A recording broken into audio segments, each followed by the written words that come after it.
Welcome back, everybody, to the Speakeasy Podcast with the previously known as the Nick and Joe Show. We're excited. We got a new beginning, new fresh start here, and with a lot of great content coming down the pipeline for you. I'm here with my dad, Joe, and I'm Nick. Joe, go ahead, introduce our guest for the day. Well, we have a guest host today with us, Doris Lapico from Century 21 Showtime. Welcome, thank Doris. you. And we invited Doris because she's a foodie, and today our guest speaker is Giuseppe Piruzza. Now, before we get into this, I looked this up, Joe, on Google, okay, and it says, Windsor chef brings fine dining to your dining room. Giuseppe Piruzza's The Chef's Table offers an all-inclusive, stress-free experience to fine dining in your home. Now, it says Piruzza has spent the majority of his 22-year career working in some of the finest hotels around the globe, honing his craft in kitchens across Japan, Hong Kong, Israel, Egypt, and Kazakhstan. Giuseppe, you're a globetrotter. Welcome to our podcast. Thank you for having me. That's a hell of a resume, I'm going to say. You've traveled just a bit. I see you got a fear of flying maybe, don't you? At times, yes. I want to say something too. I want to know one thing, Chef. How do you stay so skinny with all that fat? I could never become a chef. Like, I'm looking at him, and we know it's fabulous, and I'm like, how do you do it? I got a high rate of metabolism. I'm just go. Jeez. And some of the best chefs in the world are, in fact, thin chefs. Yeah. You know? Good ingredients, I'm sure, Absolutely. right? Nothing processed. Now, you know, and we can all chuckle because we can all relate to this, but you know, usually when the Italians travel globally, they're always in their luggages with a prosciutto or you know, some olive oil and a piece of cheese. Like, did you sneak this around all these countries as well? No, we couldn't do that. A nice ham right in the That's right. Yeah, That reminds me of my trip I took to Toronto with Ange, my wife. We ended up, you know, in a little bit of a ride to Toronto. We ended up, we brought the plastic cups, the bottle of wine, the prosciutto. People are looking at us like, you want some? I got some olives. What do you need? We got it. Make you a nice panini. I taught him well. So, Giuseppe, you know, you've worked all over the globe and all that, and your cuisine is, I'm sure, so wide that you specialize in things. Maybe explain to us this chef's table and what it's all about and all that. Okay. The chef's table is something that I wanted to venture out and do the private dinners in my guests' homes. There came a time where being in fine dining restaurants for a number of years, then developing into putting a bit more into the catering aspect of the industry. I wanted to go back to doing the fine dining. It's my forte. But rather than working in local restaurants and so forth, I preferred to do my own private dinner service for private guests in the comfort of their own home rather than going out for dinner. And I thought that it would be fantastic, and so far it's worked very well. Especially with COVID, right? Absolutely. Chef, like, did you launch that before COVID, or was that a result of COVID? No, actually, I launched it before COVID. I've been doing this Interesting. for nearly 4 years, and during the COVID pandemic, it was a downturn, obviously, because of all the restrictions. But slowly, it's coming back again. There are those guests that, yes, of course, like all of us, we love to go out and entertain and be in the restaurants and good food, of course. Being out there supporting locally is fantastic. But there are those individuals, I see this weekly, that there are those individuals and couples that don't want to be out and about. They're just a little bit skeptical as to what is, you know, the restriction and so forth. So with the chef's table, it's become a bit more of, it's starting to grow a bit, whether it be a table for two, anniversary, dinner, birthday. The functions now, the events are, I call them events in my book. They're, whether it be dinner for two, dinner for four.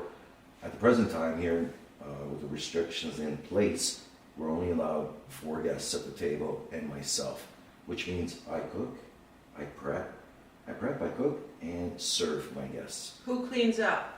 I need to know I that. do. I do. I don't want the cleanup. No, you know what, Doris? No, It's, yeah. no, absolutely. Great question, because I just received an email the day before yesterday. I did an anniversary dinner, and I received the email the next following morning, and the young lady had emailed me telling me that the kitchen was cleaner when I left than when I had arrived, which is great. It makes me feel so good because I like to make sure that when I leave, everything's clean.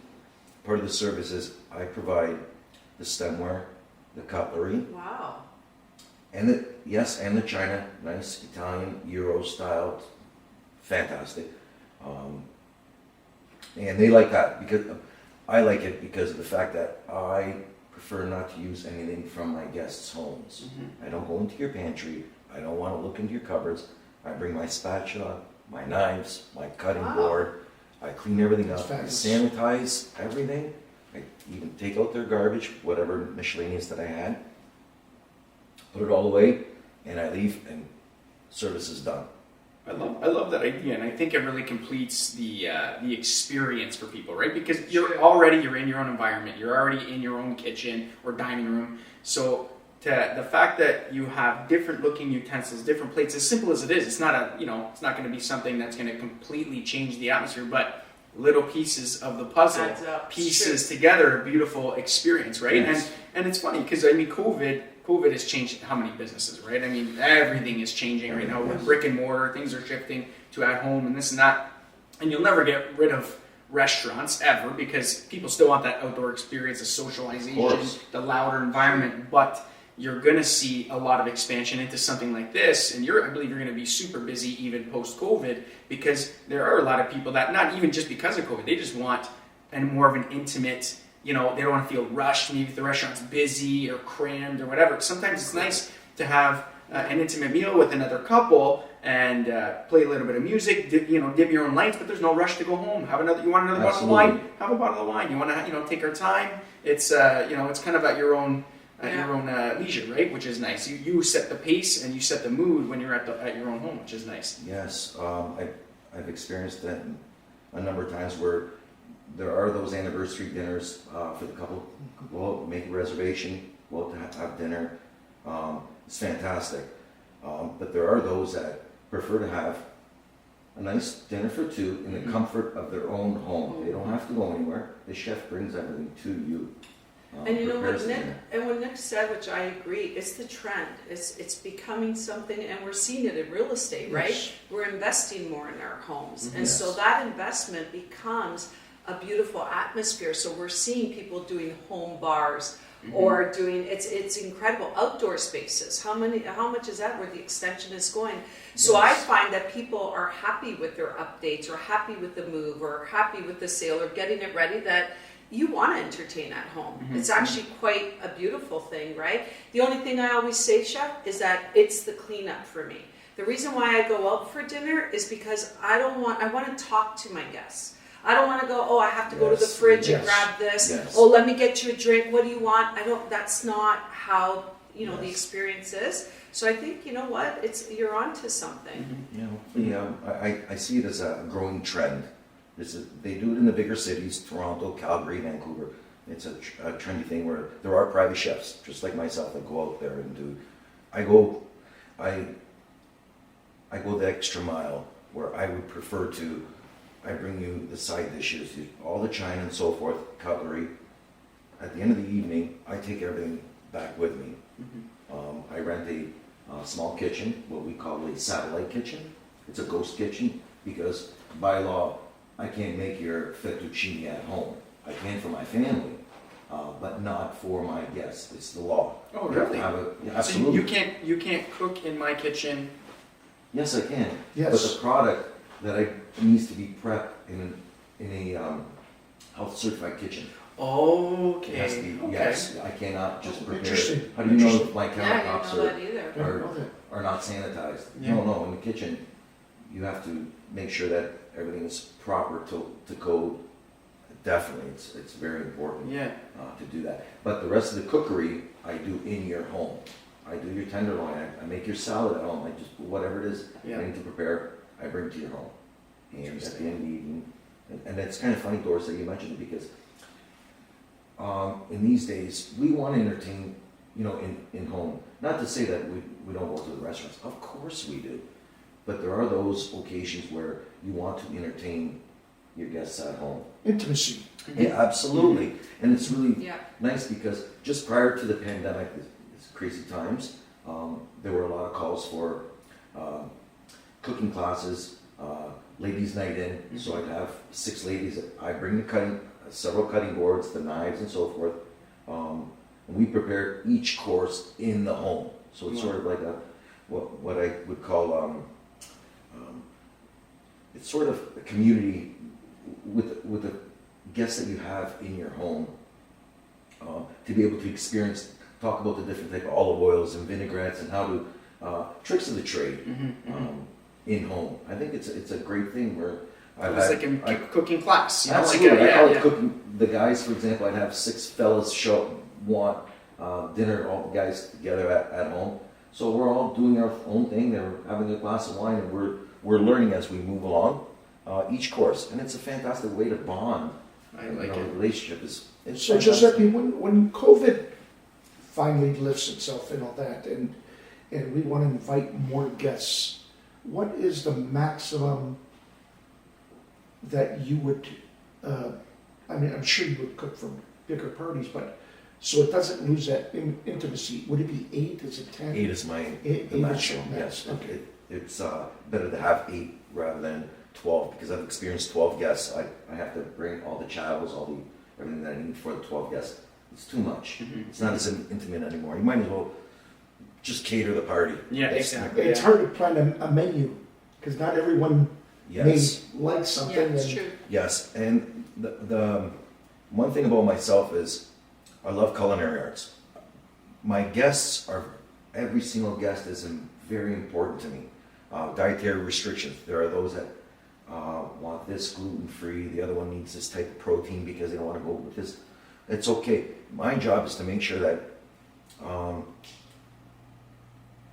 you have to be able to appease everybody's palate because everybody is important to me at the table. Spoken like a true chef, Yeah, right? you have to. That shows pride in your work right there. because, Joe, I can you know, promise I'll never let you down. There's no whatever you cook, Whatever you want to bring A to out, Z, just A to bring Z. it all out. I promise I'll leave no crumbs on the table. No problem. So that's what it is. There are those, over the years, it's, how do I put it? There are those that work in culinary arts in my industry, and that's other executive chefs, and my bosses have told me in the past, it's not about how many guests you do, for example, the numbers, it's the quality that you put out. Very important. Just the simple garnishing effect on a plate, on a dish. Garnishing is sort of like a portrait. An artist, when he completes his work, he signs the bottom corner. That's his work. The same thing, garnishing. You have to be able. A lot of chefs out there, they'll put out the dish accordingly to the industry standards or the restaurant, whatever it is that they're doing. That's great. You have to sort of think outside the box and make sure that because every guest to me is very important. Everybody works very hard.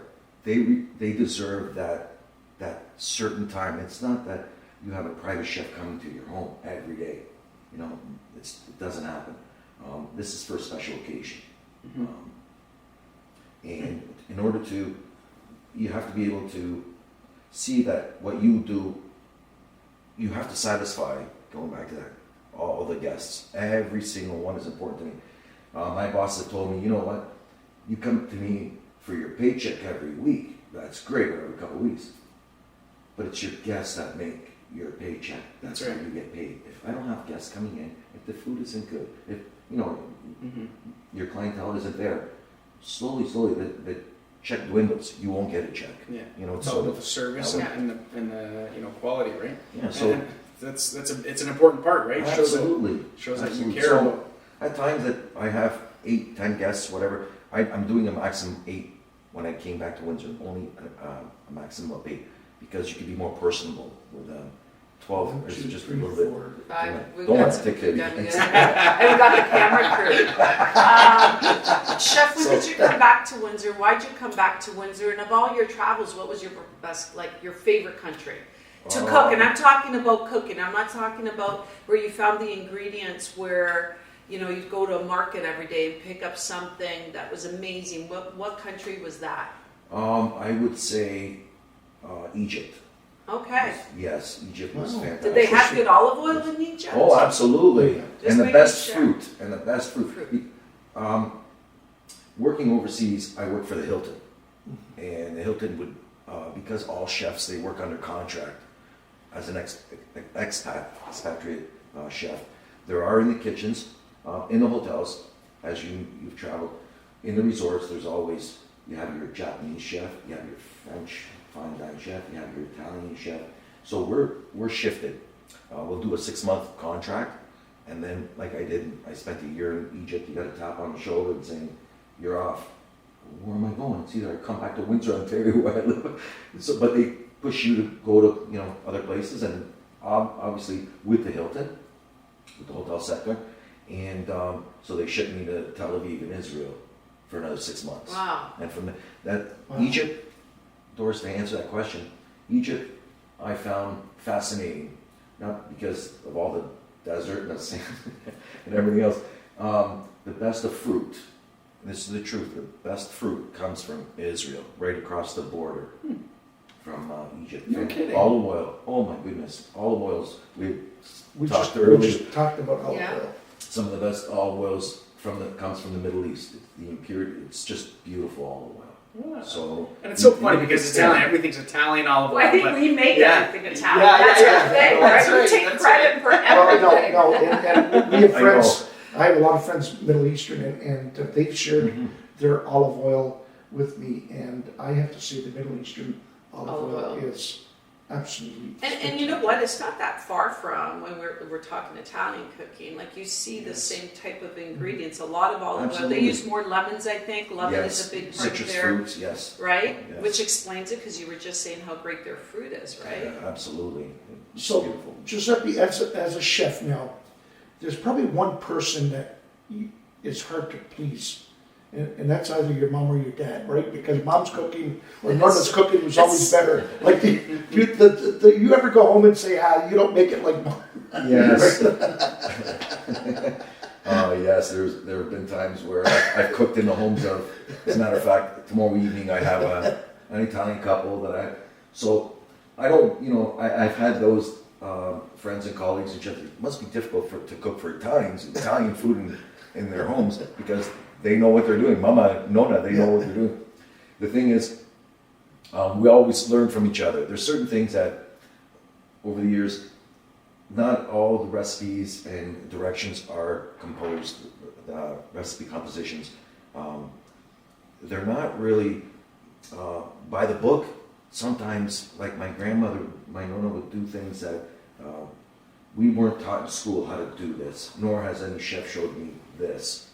But it was something where for years and years they've done that same thing. It's like, no, I don't like, we don't do the pasta aglio olio like that. And no, that's it, never mind, this is how we do it. They're so just. And I learned from them. I'm like, I say to myself, it's perfect. And Sorry about that. You shouldn't have got on. so we learn. I continue to learn as I move forward. Absolutely, it's very important. No, I love that. So who's your mentor? Who was your mentor growing up? Like, how did you wake up one day and say, I'm going to be a chef? And from Windsor, Ontario, then you end up being that successful by traveling? Like, was there someone you looked up to? Yes, there was a chef, Aldo Egidi. It was a restaurant that I needed a summertime job. That's how it started. I grew up on Erie Street. My parents moved to LaSalle. And so I wanted to be like all my other buddies.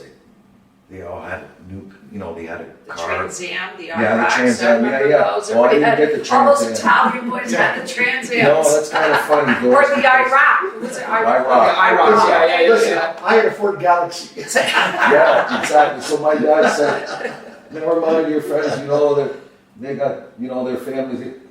You're not rich like they are, so I'll find you a car. I said, okay, Papa, no problem. And I'm excited. And I finally talked to my buddies Tom and Steve. Yeah, my dad is going to get me the car. Oh, no.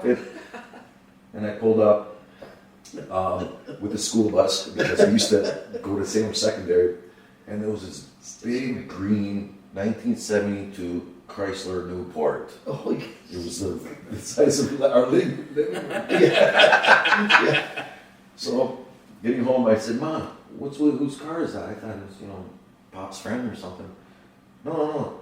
Your father did buy you the car to go to school. I said, "This is my car. Look at the rust on this thing." Never mind. You should be happy your father buy the car. I said, this is the same one that I seen on Holden Road with the for sale sign of $150.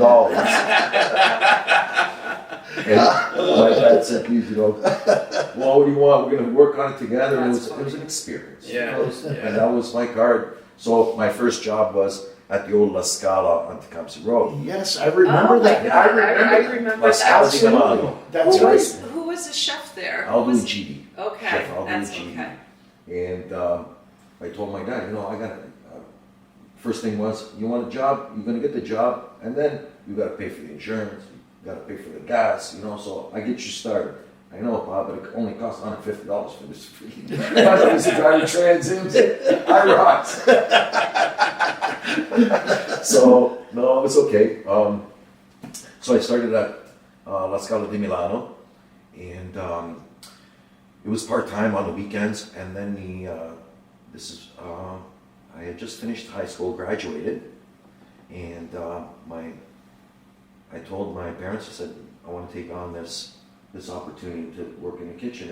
And my dad, the old school Italian, never mind, cooking is for the women, you got to be a doctor. So I said, no, I can't, this is not for me. I want to be in the kitchen. It's what I like. My mother, you do what you love to do and continue on with it. So I started in the kitchen, and it became more.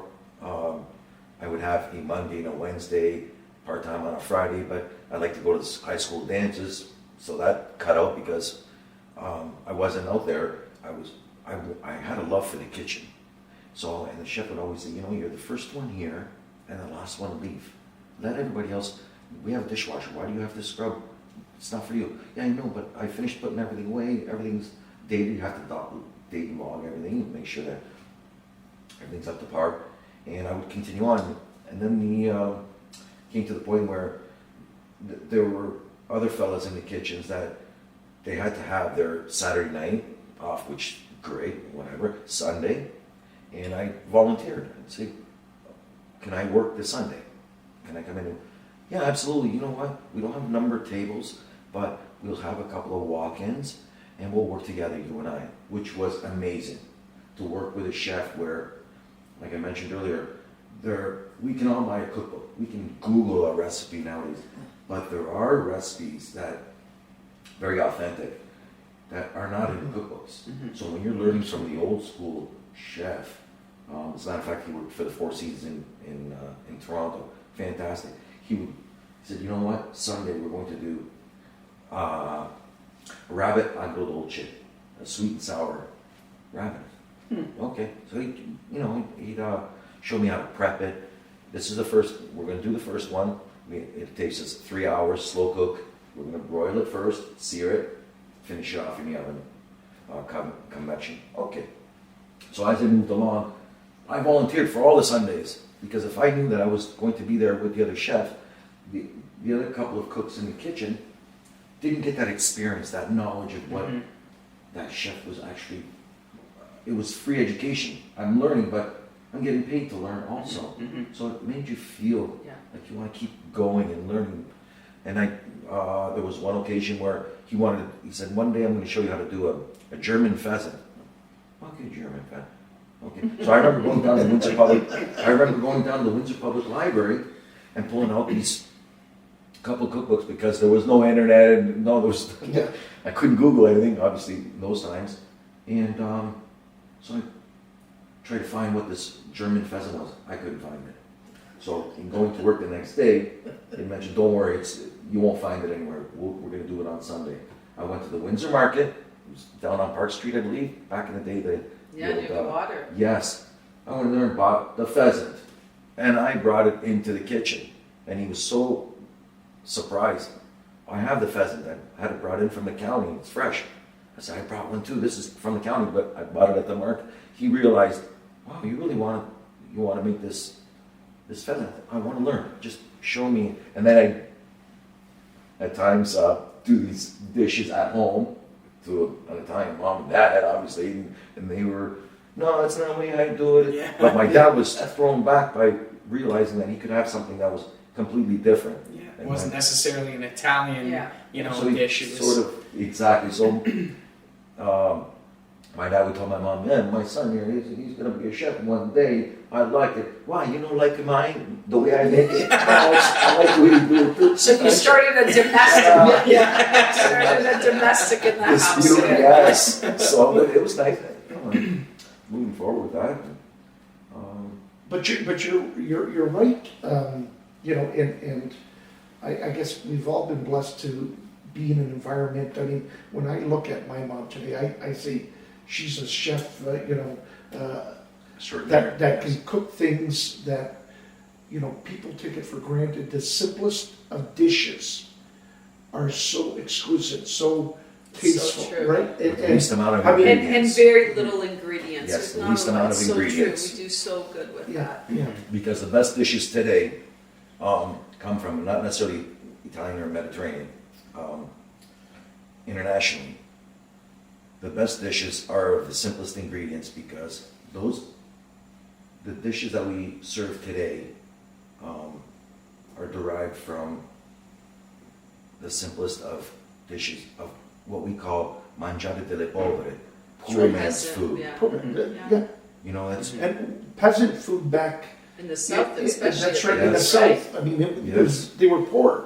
Absolutely. Our parents, No meats, yeah. no meats, no nothing, but they created a meal with vegetables or Beans, surake, everything. all that And, stuff, right? and today, and they perfected it. when my mom still today makes that, I said, Oh. oh my God, if people could only taste the yes. simplest of foods today, I know. that they still create. I know. And It's it's unbelievable. it's And funny to see the evolution, I know. right? Of Yes. leftovers or whatever, Yes. and you I piece know. this together, that doesn't really go together, and all of a sudden, Or you we- have a nice pasta, you have a nice whatever. Or when you make homemade sausage, right? They didn't Yeah. waste anything. Like Nothing. I remember my parents would take the pig ears. We were devastated. Yeah. And cut it up and make it like a jello. Yeah. Like a jello. Yes. But you know Popa. what? I was lucky enough to go and I studied university in Italy. So, and I always remember, and it's such a small thing, but I remember walking to school and there was this lady. She would always sit at the portuna in the doorway. Yes. She'd always have an apron on because they always had an apron on, the Yes. ladies there. And in there every day as I made my way back home, she'd take out an egg, one egg, because whether the chicken laid the egg, but it was this fresh egg. And as a student, so I looked at my university here, and we'd be like getting Subway or doing whatever. Yes. I'd be walking home into Italy with a fresh egg, and it was the best egg I ever had. Yes. And those are the things that, you look back, it doesn't have to be fussy. It's so simple. Yeah, Right? yeah. Absolutely. And the ingredients, like you said, just the simple I know. egg. That's such an important thing to realize, that the ingredients of the old school cooking is different because an egg now has to be refrigerated, right? Yeah, Because so they're true. different. It's But so yet you true. go to the farm, But- you go to Yeah. the farm, You're and absolutely they right. sit outside all day. Yeah. Yes. that's true. So in school back in the day, the chef would tell you the eggs don't, like the best bakers in the world. They want their eggs. When we finish our shift in the restaurants, we leave the eggs out at room temperature. Because if you notice the old farmhouses, Italian farmhouses, they always have that basket hanging in the Yes, kitchen yes. with eggs. So they'll go to the chicken coop, grab the eggs, and put it back Yes. in. Because the best way to bake, that you need eggs that are at room temperature, never cold. Mm-hmm. You know, it just that's the way it is. So sort of, but with the laws here, maybe perhaps because the eggs were sold, they didn't utilize the eggs as they should. An inspector perhaps came in and someone perhaps got sick because the eggs have been there for. You can leave eggs at room temperature for up to a couple weeks. Wow. Oh, absolutely. Wow, No we're problem. putting eggs. What you saw? Yeah. Taking the eggs out tonight. At home, I have eggs that are sitting on my counter. But do you buy them from the county or are these from No, the I grocery buy store? organic eggs. Yeah, so that's I won't probably buy why. them I'm sorry, I don't buy them from the store. Yeah. I prefer. It may cost me 50 cents more a Yeah. dozen, but those are the best tasting. I liked your analogy before we started the podcast. What you said. I'll let you continue with it. But you're on this planet once, so you were. Right, exactly. When purchasing the ingredients, what it is that you need, whether it be olive oil, vinegar, or avocado, whatever it is, it is. You're important. You're a person. You work hard. I think that everybody needs to, if it costs the extra 25 cents for a dozen eggs, buy the organic eggs. Okay. Not only are you supporting the small farmer, which is fantastic. Right. That is important to me. I live in Leamington. I grew up here in the city, and I support all my local people. I have to. They support me. I support them because we do. The thing is, when you'll spend that extra 25 cents or 50 cents more. I think that I'm well worth nice olive oil. I believe that. Bishop, we live in a culture where everything's volume. We supersize. We're Yes. the supersize, so I wonder if that would balance. Yeah, you're spending a little bit more on a better quality, but you're not, how can I say, you're not overindulging, right? Correct. It's like those small ingredients and the portion's different too, Yes. right? Yes. Think about us when we ate at home. There was always 2-3 things on the table, but we wouldn't just pile up, you always had to have a salad, you always had, primo secondo, like we did that, right? Exactly. When it comes to the products that we bring in-house on a daily basis, times have changed. We nowadays it's a go society that we live in, and we're buying more of the foods, the products that are of convenience. You'll take that can of cream of mushroom soup, Oh my God. open it up, put it in your pot, warm it up. Yes, Doris, but I see this. I see this all the time. I've seen the product that people buy. I have friends. Nick is nodding. I don't know. Nick, have you put a cream of No, mushroom? Because I'll tell your mom right away. It took them 30 years to like mushrooms. It's not cream of mushrooms. People said no, and all of a sudden Nick is listening. He's like, oh, as if he had a secret he was going to let us. Well, no, I try to keep as natural based as possible. No, Yeah, because of the foods that we're purchasing nowadays on a daily basis, because of our society that we live in, go. It wasn't like back in the day in the Mediterranean where grandma, you want to make your soup, they do a proper soup, chicken soup, because chicken is organic. Yeah. What I try to convey to my friends is, geez, that cream of mushroom soup, I'll show you how to make cream of mushroom soup. No, never mind, I just open up the can. What people don't understand is, and I know this from corporate chefs, my colleagues, that can of cream of mushroom soup has been sitting in the warehouse in the port in Vancouver 2 years before it's actually distributed. They have distributors, food distributors, that will distribute to Sobeys, for example. There's 200 Sobeys across the country, let's just say. And by the time that pallet comes in, what you don't know is that cream of mushroom soup that you're going in to buy has been sitting in the warehouse with preservatives, because everything needs to have a shelf life. They are those preservatives. MSG is number one, tripolychlorides, all these preservatives that need to be in what it is that we're purchasing today. So I think the health aspect of who we are today, the health that we have, and trying to better ourselves doesn't come from pre-made products. It really doesn't. You can't get it if you want to have make a nice macaroni and cheese. Okay, buy the elbow noodles. Okay, pour in a little bit of milk, grate some cheddar cheese for that flavoring. A little bit, Nothing better. keep away from the sodium. So, Yeah. nothing. and there's and you made the most beautiful 4 cheese, like, 4 cheese. It tastes It tasty. tastes totally different. Yeah. Whereas you're putting in the powder, that you open up that package and pour that powder in with the water and the elbow macaroni. That's cancer causing. Yeah. It's that's horrible. Yep. It's terrible. Anyways, we're going to take a 5-minute break here. We're going to come back with our special guest, Giuseppe Piruzza, and of course, Doris Lapico. Is it going to Speakeasy now? I Yeah, thought it was a yes. Speakeasy. I didn't know it was This food is- related. Yeah, the alcohol's coming You out. tricked me. Anyways, stay tuned. We'll be back. Thank you. Okay. Thank you. Welcome back, everybody, to the what the hell's it called? Speakeasy? Speakeasy. Has no alcohol. Not yet. Imagine if I had alcohol. See what happens with food.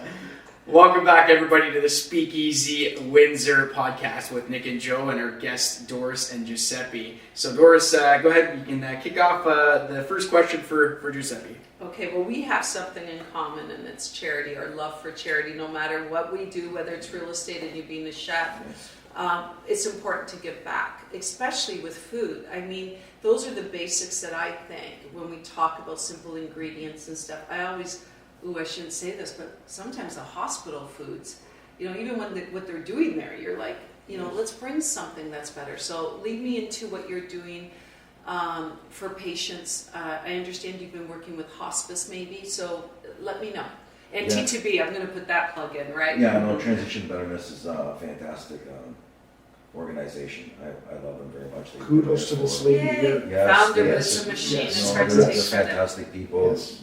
Not to mention, the volunteers, and they just, Yeah. there are people that have big hearts, and to give your time is very important. Because one day maybe I'll need their time. They're a wonderful organization. So what I've done was I composed a menu, a Night in Tuscany menu. It's approximately 6 courses long. It's a beautiful menu. It's my bestseller. Joe, you're familiar with it. I've Yes. done family dinners. So with Transition and Betterness, the gift certificate,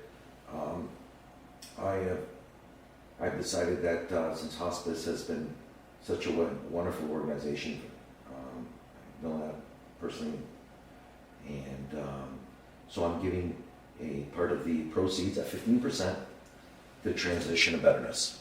Which is amazing. Oops. Yes. Hold on. We got an echo. Are you catching that? Sorry, everybody. We're back. We had a little technical error while Chef Giuseppe was chatting about the T2B organization, and so we'll let him continue on. Actually, we his had story. technical issues. I was getting so hungry, Joe. I think I he chewed. on record here. So. You thought we had mice. Giuseppe, go ahead. Sorry about that. That's so funny. So maybe recap a little bit of what you said, and we can kind of blend it in properly. Yes. So. So I launched these special gift certificates for dinner for 2. And it will be the chef's table, providing all the food and so forth, dinnerware, cutlery, stemware, everything that I need to do the dinner in my guests' homes. The package, I wanted to give 15%. I think that's Wow. wonderful to start. That's amazing. It is amazing. It is You know, amazing. I think I'm moving forward in my career, but you got to give. Mhm. And Yes. and the local communities, it's very important to give back. It really is. So as I continue to grow, I want them to grow also. They're wonderful people. I mentioned earlier the volunteers are fantastic. Not to mention the administration staff. They go out of their way. So why can I not? I want to do the same thing. Yes. It really makes me feel good. So the dinner certificates of the Night in Tuscany menu. It's a Night in Tuscany menu. It's the menu that they just love it. So how that works is purchase the gift certificate. I arrive at the home with a bottle of Prosecco and a charcuterie board. Okay. And my guests begin with a little charcuterie board, nice chilled glass. I don't want any glasses and stemware. I provide everything. And while they're enjoying their charcuterie board, I always want to know, obviously, ahead of time. My guests usually tell me what it is that they prefer, their preferences, dietary restrictions that they may have. I don't like olives, I like this. And, okay, that's fine. I make the notes accordingly, and I provide them this beautiful dinner in the comfort of your own home. During that time that they're having their charcuterie board, a sip of their Prosecco, I commence with a salad. So I would begin making the salad. After the salad, I provide a pasta course. In the pasta course, I make the fresh egg noodle pasta myself. Wow. Yes. And I begin their sauce at home. And once the pasta course is done, I serve a sorbetto, a little granita, we call it a palate cleanser. Mm-hmm. It's nice. It's a fancy, it's nice, I think. It's fantastic. And then I will go on to a main course. With the Night Tuscany menu, it is a tenderloin. Okay, it's fantastic. And it's certified Angus beef tenderloin. Not triple A, it's certified Angus. I spent some time in Alberta, I know what the beef is all about. Fantastic. And all I have is rave reviews. Accompanied with potatoes and vegetables, what they want, my guests want. If they want baked potatoes or a little paprika splash, whatever it is, baked potato as a starch and nice organic veg. And with that, I will commence with a dessert. Tiramisu is what my guests prefer. And so they get their nice, wonderful tiramisu and coffee, nice espresso to accompany, and a shot of limoncello or zambuca as a digestivo, we call it digestivo at the end of the dinner. And I clean up everything, I put all my dishes. Sometimes I'm not one that is on the clock. I'm not worried about the time because believe me, I've been there where they're having their espresso at 10:30 in the evening. I've already done, a fair share of my time in the home. But I want them to enjoy and finish off the evening with a nice limoncello or zambuca. And then I clean. What's most important is I clean, I sanitize the kitchen. And I've been told more than once, we didn't even know that you were here. At the end of the night, And that was, I walk away. my daughter-in-law said that she experienced this for 4, and her comment was, it was like he wasn't even there. When the evening was over, they spent a great time with their company and walked into the kitchen. It was like no one was even around. So, Chef, you said only 2 people. Can you bring that volume to 4 and give me an idea of price range Absolutely. for something like this, since you're giving back to the charity, which is so generous. Absolutely. I really want people to, this is a nice way that, Yes. you're giving back, but if I'm purchasing, I'm also giving back too, because I'm Absolutely. supporting, so it's a win-win, right? Absolutely. Absolutely. And that's the same comments that I've had over and over again. We're giving. It's very important to have a wonderful dinner and giving to the community. It's a beautiful thing. And but yes, maximum at the present time with the restrictions in place here in Windsor Essex County, I'm only allowed to do 4 guests, Okay. and myself being one. We are 5 people in the household. That's all I can do at the present time. Yes, I've done larger functions, 8 guests, 12 guests maximum. When we didn't have all the restrictions in place. Now we do. So maximum for 4 guests and myself. Now, how it works is the gift certificates. I've had some feedback from others. The guests that I've done these dinners in their homes, they're ecstatic. Price-wise, you may think, the price tag on a dinner for 2, as I have a dinner to do this evening and tomorrow, a dinner for 2. One's for an anniversary, another one's from a realtor for a housewarming gift for her. And That's good. Yeah, So- I purchased them. yeah, That's awesome. yes, he's purchased them.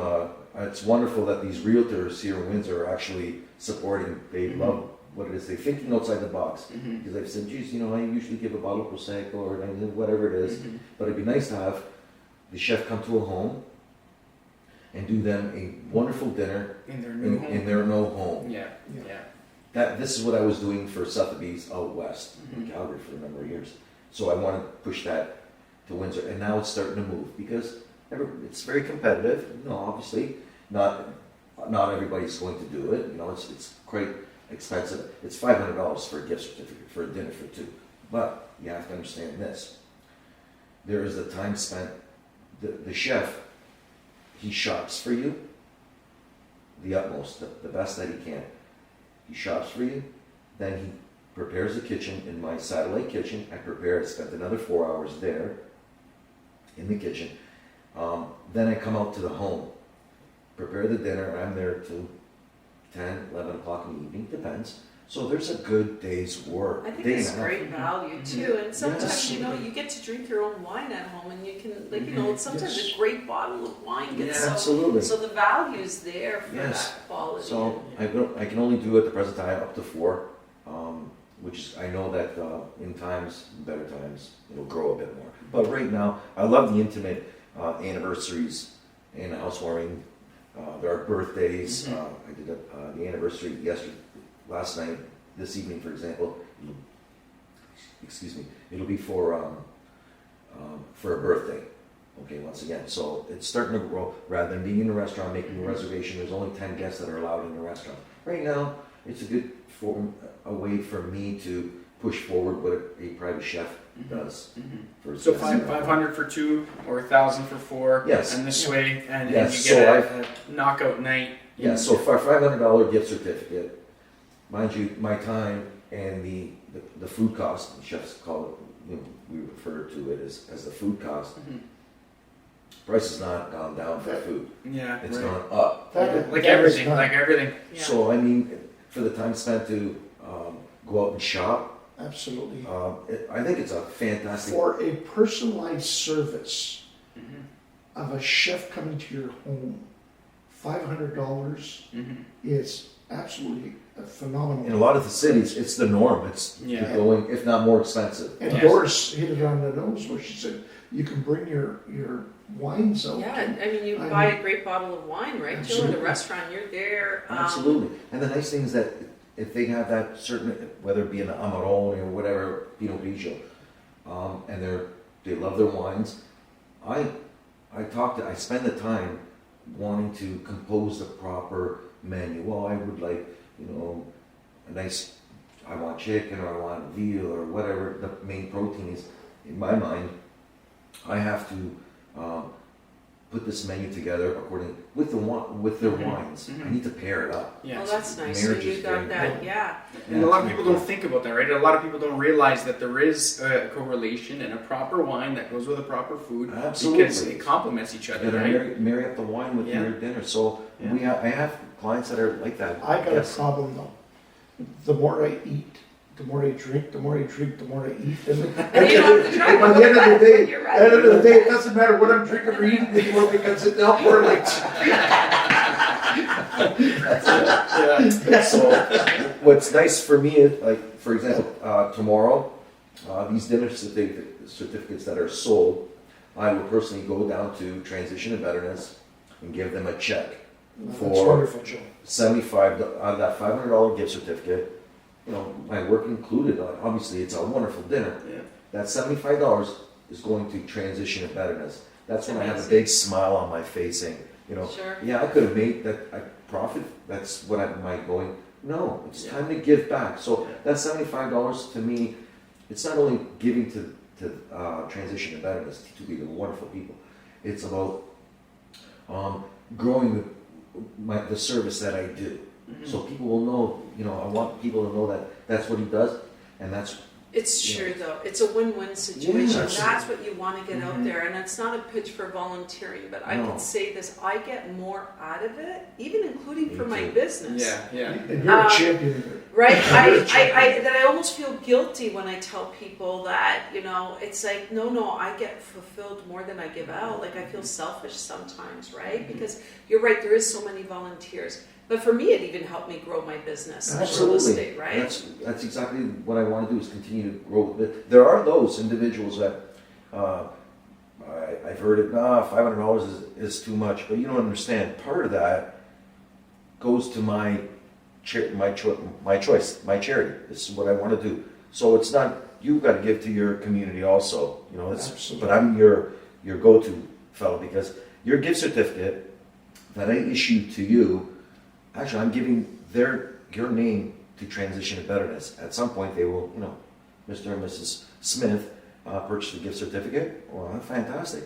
Your name is part of, growing, assisting the charity. It's so important. Yes. So don't look at it as $500 for dinner for two for $500 is nothing. I mean, it For really. private experience, it's nice. And those that have experienced have called me back over. Oh, I want. Absolutely. The gentleman last night grabbed me by the elbow as I was leaving, saying, "I need your card because I want to book my anniversary with the wife." Oh, okay. Are you booked on this day? So I have to run out and look at my agenda. Yeah, I know. That's Say, wow. Giuseppe, can you say this slowly though, so he can listen? Like maybe what I want for my birthday next night. That'd be such a nice son gift to his daddy. Thank God it's February of next year, so we got time. Wait, you just celebrated your birthday. That's right. Yeah, he's still waiting for that gift. Chef, just to defend your price range a little bit, we're noticing that even in restaurants, and I'm not sure local, but we're seeing more of minimums, which you have to spend an X amount in a restaurant now because you're holding that 10-person reservation. So you know what? You're in line to have you go over to bring your service there. Yes. I think that's, it's amazing. And like you said, giving back to charity. Whereas, yes, absolutely. The costing of it, I'm not in a restaurant business, so for me to buy in bulk, I know because it's been part of my life, where you're buying a case of lemons. Well, I'm paying, $1.25 for a nice organic lemon, $1.75. I'm not taking out a case in restaurants because it's called bulk buying. So bulk buying, my restaurateur friends, they know when you buy a case, the case is $63 a case. Yeah. All right. Yeah. Well, I'm purchasing it at retail, so I don't have the butcher that is cutting up a whole strip loin for me and giving me the product for a little bit less.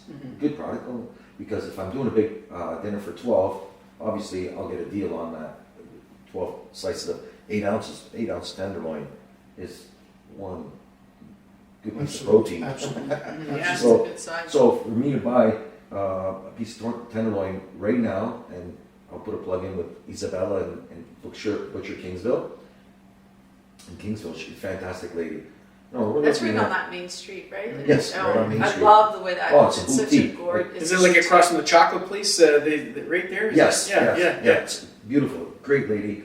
They've always taken care of me. Yes, I don't complain about the pricing necessarily. I know it's expensive, but I know what I'm getting, and I'm happier that when I get to my guests' homes. I've had the gentleman last night say, "This is beautiful. This is fantastic. What did you?" I put a plug in for her because I purchased it from. I'm not buying at any other store. I purchased it from the butcher shop. Yeah. We specialize in that. Fantastic. Along with the cheeses. You got to support, and I like the local cheeses that come from Ontario. Obviously, there's some wonderful imported cheeses that they don't come from. Obviously, your Parmigiano Reggiano. You can't really get them here. That's maybe But there are certain goat cheeses and so forth. You got to support local because they grow. I grow too, and they. Yes, 100%. I don't know. That's the way I am. I make.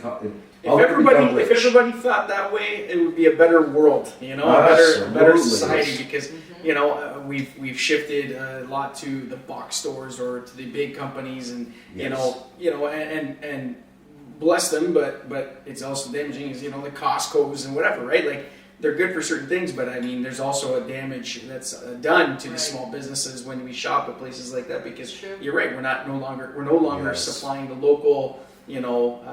Suppliers and the local companies. If we support each other, we will all grow, and it's part of our community. You're going to hire that teenage kid to, to clean up and clean, whatever it is. There are those. You're stimulating economic growth. Locally, it's very important than buying from the box stores. Corporate, I'm not with that. I like supporting local. So that's why I said, in regards to the pricing, it's no different. I'm not really making a huge profit. If I work in the restaurants, I make more money. Believe me. Yeah. It's quantity versus quality. Yeah, exactly.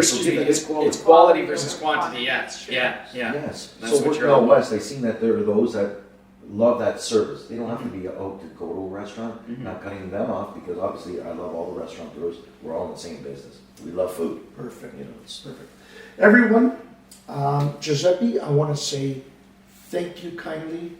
Keep up the great work. We're going to still be buying your certificates because my clients are enjoying them. We're enjoying them, and thank you, and thank you for giving back to the community. Doris, thank you for joining us in your first podcast. It was fun. Your Yeah, first I of many loved to it. come. Yeah. So, and again, of course, Nick. So this is our Speakeasy Windsor podcast show here, our first, and we're welcome back. As everyone knows, watching this, we're in my own home, and that's why we're not wearing masks here. And but of course, if we were at the office, we did adhere to policies and all that, and so forth. Absolutely. Again, thank you everyone, and Thank stay you. tuned.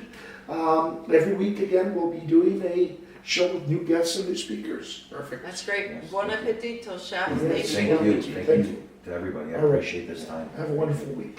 Thank you. Thank you. Thank you.